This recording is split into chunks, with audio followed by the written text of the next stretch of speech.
Bhagavate Vas. Om Namo Bhagavate Vasudevaya. Om Namo Bhagavate Vasudevaya. Hare Krishna, dear devotees. Thank you very much for joining us today. We'd like to seek the blessings of Krishna Balaram, Shri Radha Shyam Sundar, Radha Madhav, Bonitai, Shri Prabhupada, Guru Maharaj, and the assembled Vaishnavas, so that we can continue, or in fact, we can conclude the summary of the 11th canto today with chapter number 31. And this is a verse which we wanted to recite, text number 6. Jayanti, would you like to recite this? Lokabhiramam swatanam dharna dhyana mangalam yoga dharanaya kenya tadva dhamasvishat swakam. Translation: that I employing the mystic Agniya meditation to burn up his transcendental body, which is the all-attractive resting place of all the worlds and the object of all contemplation and meditation, Lord Krishna entered into his own abode. Yes, the final chapter of Canto 11 describes the disappearance of Lord Krishna, how he returns back to the spiritual world. He doesn't appear like we do through the womb, nor does he disappear like we do under the ground, 6 foot. He goes back to the spiritual world. We'll see how. This chapter describes the return of the Supreme Personality of Godhead to his own abode with all the Yadus. Shukadeva Goswami said, then Lord Brahma arrived at Prabhash, along with Lord Shiva, the sages, Prajapatis, and all the demigods headed by Indra, and many of the other personalities, greatly eager to witness the departure of the Supreme Personality of Godhead. So this is after all the Yadus had left, and Balaram had left, and Krishna was sitting in his four-armed form, and then Jara shot an arrow into his leg. And at that time, Jara was sent back to the spiritual world. And then the demigods arrived. As they were coming, all these personalities variously chanted and glorified the birth and activities of Lord Shauri Krishna. Crowding the sky with their many aeroplanes, they showered down flowers with great devotion. Seeing before him Brahma, the Almighty Lord closed his lotus eyes, fixed his meditation within himself, the Supreme Lord. Without employing the mystic Agnya meditation to burn up his transcendental body, Krishna entered into his own abode. So normally a mystic yogi, he can, through meditation, invoke this special fire to burn up his body and enter the spiritual world. But Krishna, of course, doesn't need to do that. His body is already spiritual. It's not different from his soul. Whereas our soul is different from the body. But his is the same. The body and the soul is the same. As soon as Sri Krishna left the earth, truth, religion, faithfulness, glory, beauty immediately followed him. Drums resounded in the heavens, and flowers showered from the sky. Most of the demigods, led by Brahma, could not see Krishna as he was entering his own abode, since he did not reveal his movements. A few of the demigods, however, Brahma and Shiva, did catch sight of him, and they were extremely amazed and astonished. So this is a wonderful painting. You can see Krishna's leaving for the spiritual world. The demigods are around him, amazed. He leaves according to his own will. He's not forced to leave like we are forced to leave. Sukadeva Goswami said, my dear king, you should understand that the Supreme Lord's appearance and disappearance which resemble those of embodied conditioned souls, are actually a show enacted by his illusory energy. Just like the performance of an actor, how could such a personality be unable to protect his own self? When he brought the son of his guru back from the planet of Yamaraj in his body, boy's same body. So he did many things. He saved you, Parikshit Maharaj. Sukadev Goswami is saying, when you were burned by the Brahmastra of Ashwatthama. So how can he not save himself? He conquered in battle even Lord Shiva, who deals death to the agents of death. He sent the hunter Jara directly to Vaikuntha in his human body. So how can that personality not save himself? Anyone who regularly rises early in the morning and carefully chants with devotion the glories of Lord Shri Krishna's transcendental disappearance and his return to his own abode will certainly achieve that same supreme destination.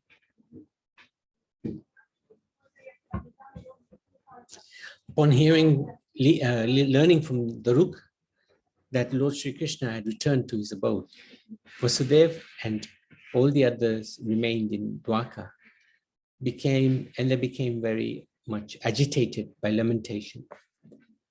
They went out from the city to find Krishna. When Devaki, Rohini and Vasudev could not find their sons, Krishna and Balaram, they lost consciousness out of anguish. Tormented by separation from the Lord, his parents gave up their lives at that very spot. Again, they were transcendental. Their bodies were not material bodies either. They were spiritual bodies. They could also leave anytime they wanted. And they did. They're transcendental personalities, just like Krishna. My dear Prabhu, Hare Krishna.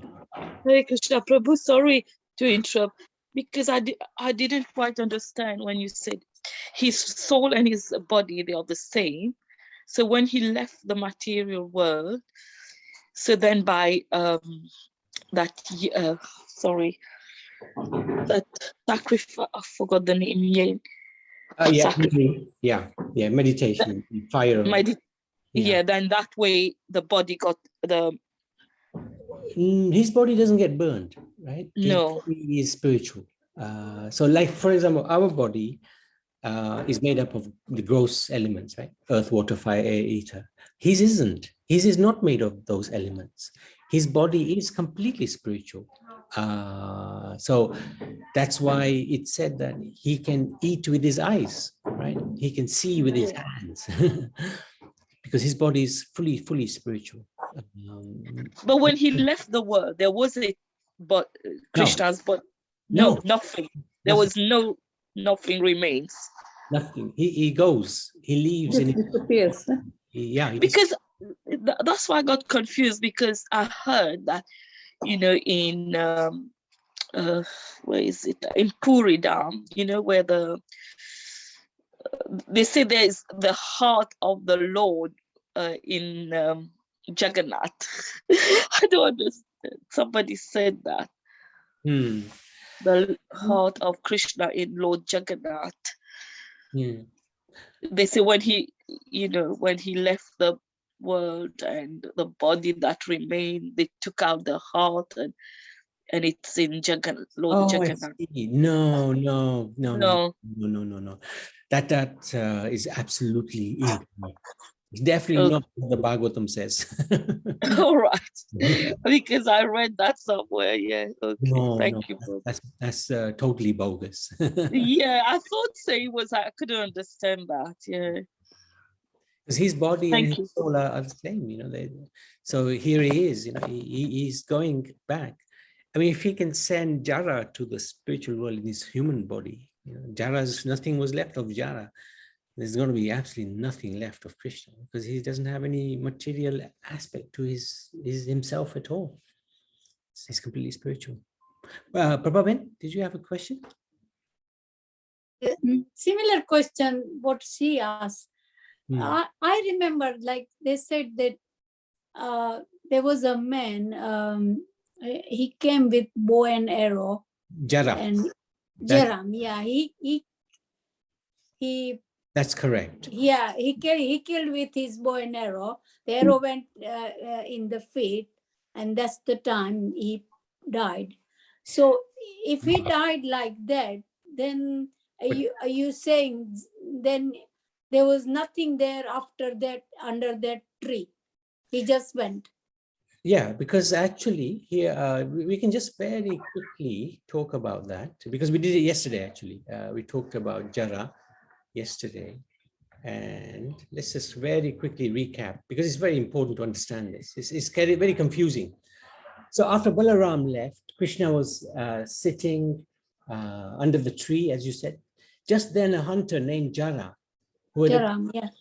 the place, mistook the Lord's foot for a deer's face. Thinking he had found prey, Jara pierced the foot with his arrow, which he had fashioned from the remaining iron fragment of Samba's club. Then, seeing that four-armed Lord, the hunter became terrified and he fell down, placing his head upon the feet of the enemy of the demons, begging for forgiveness and asking to be punished for committing such an offense. So Jara stated, neither Brahma nor his sons headed by Rudra, nor any of the great sages who are masters of the Vedic mantras can understand the functions of your mystic power. Because your illusory potency has covered their sight, they remain ignorant of how your mystic powers work. Therefore, how can I, such a low-born person, possibly understand?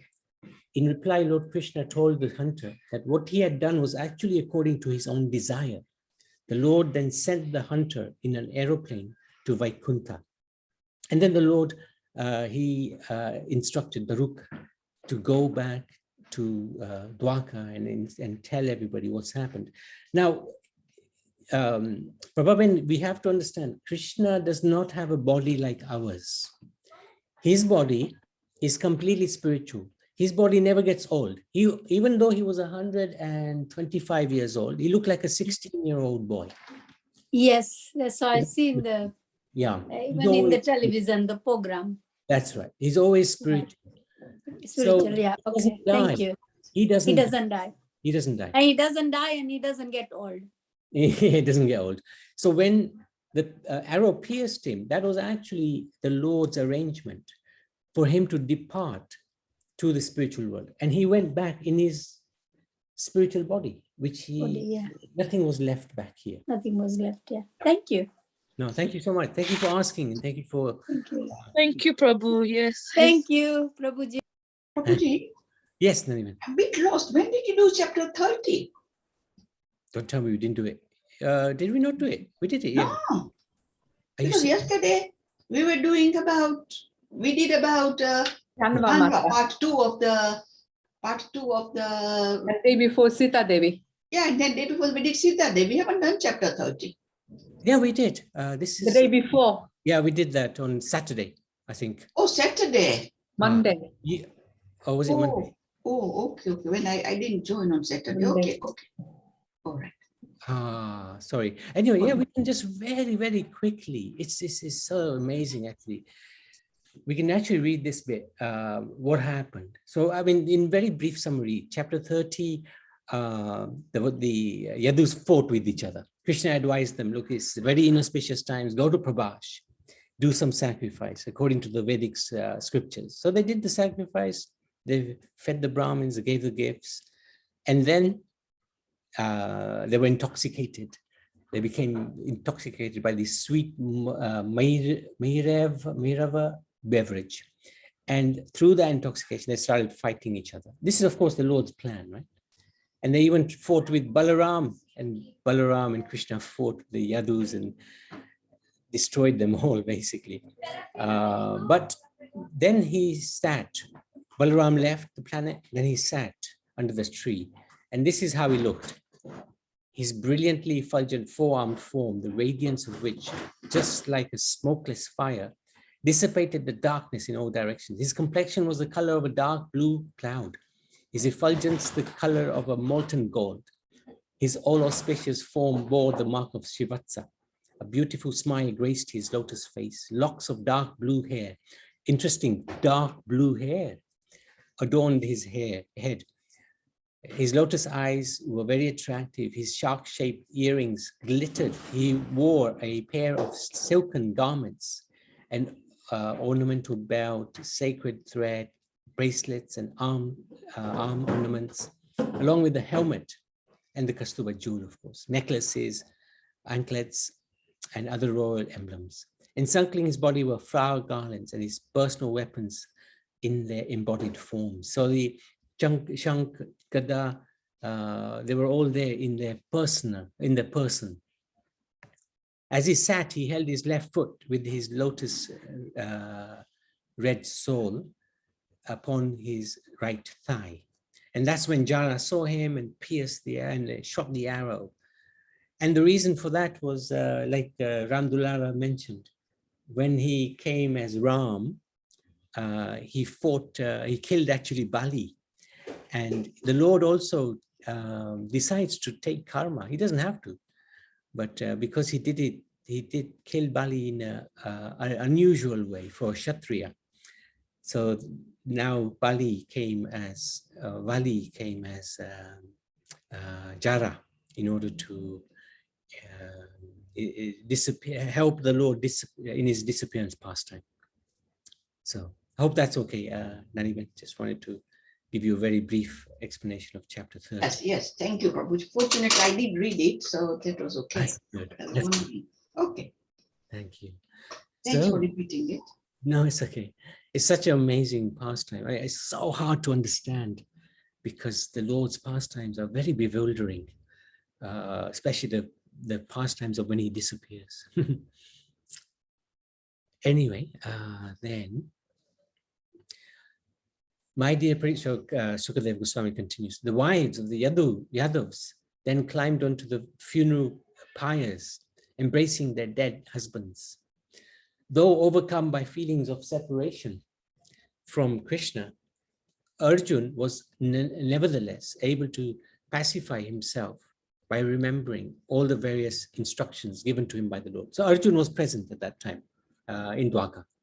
Arjun then carried out the ritual of offering pind and so on for his dead relatives. At that time, the ocean swallowed up all of Dwaka Puri, except for the Lord's own residence.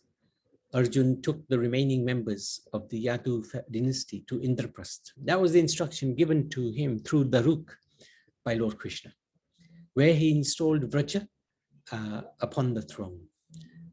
Hearing of these events, the Pandavas, led by Yudhishthira, placed upon their thrones, placed you, Parikshit Maharaj, upon their throne and left for the great journey.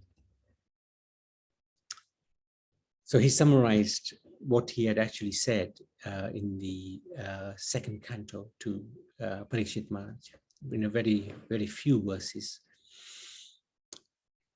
Lord Madhusudan, the Supreme Personality of Godhead, is eternally present in Dwaka. It is the most auspicious of all auspicious places, and merely remembering it destroys all contamination. A person who with faith chants, engages in chanting the glories of these various pastimes and incarnations of Vishnu, the Lord of Lords, will gain liberation from all sins. The all-auspicious exploits of the all-attractive incarnation of Sri Krishna, the Supreme Personality of Godhead, and also the pastimes he performs as a child are described in the Srimad Bhagavatam and in other scriptures. Anyone who clearly chants these descriptions of his pastimes will attain transcendental loving service unto Lord Krishna, who is the goal of all perfect sages. So that's Srimad Bhagavatam, 11th canto. Any questions, any comments? I think you've already asked the questions, right? So just to conclude, 5 excellences of Krishna, his appearance in the Yadu family is the bestower of 5 kinds of liberation. That's the Shantaras or Dasyaras, And things like that. Sakira's, what else is there?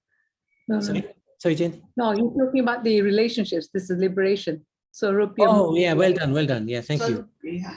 Sarupya, yep. But what are they? One was looking like him, one was... That's Rupiah. Madhurya Ras. No. Anyway, yeah, we'll come across that again later.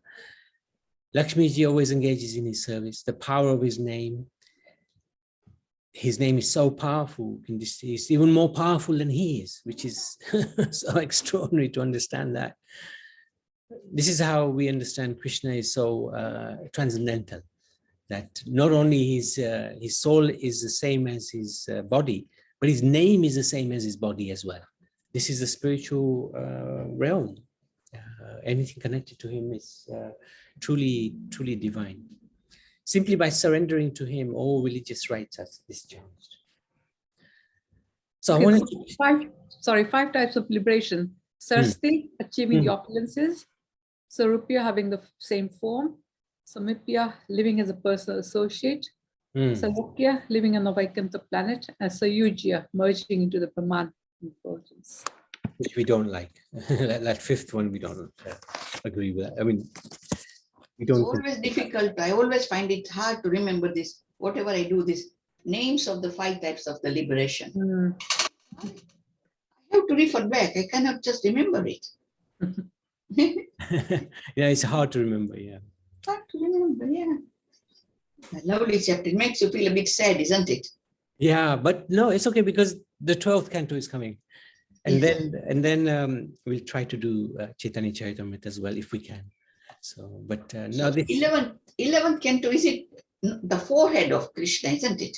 Yes, that's And correct. the 12th is the scalp, head of Krishna. I think, yeah, something like that. Something like that, isn't it? Yeah, that's correct. Yeah, that's correct.